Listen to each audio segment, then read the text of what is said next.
Ona kaklik. Muallif Azal Suyon. Hayot murakkab.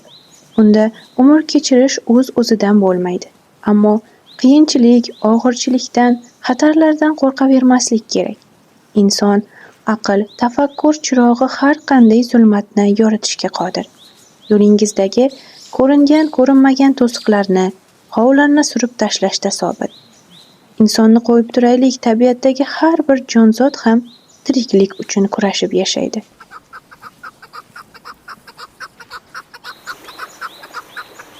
Kaklik. Sodda qush, lekin uning sodda bo'lib qolishga haqqi yo'q. Arg'ayli darasining qir adirlarida mol boqib yurgan kezlarim bunga o'zim guvoh bo'lganman.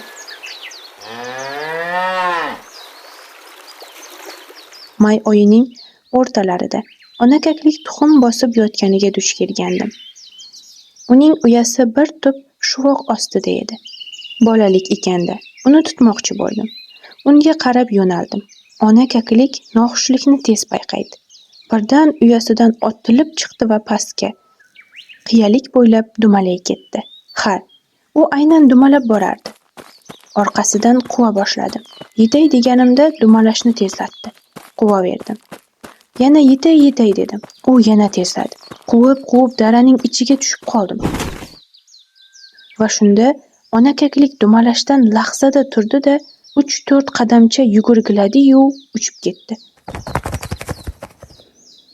Ko'rdingizmi?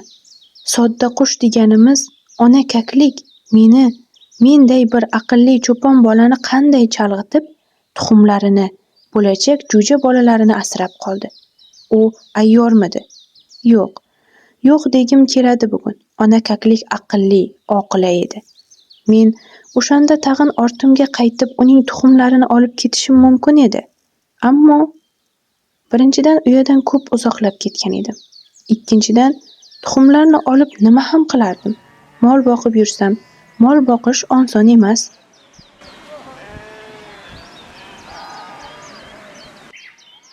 Qolaversa, birorta kurk tovuq tayyor emaski, tuxumlarni bostirsam, jo'ja oshirsam. Uchinchidan, otamning o'giti yodimda edi. Qush uyasini buzma.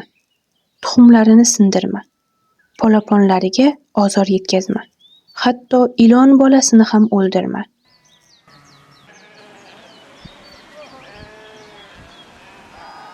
Men podalar o'tlab yurgan sayxonlik sari ketdim.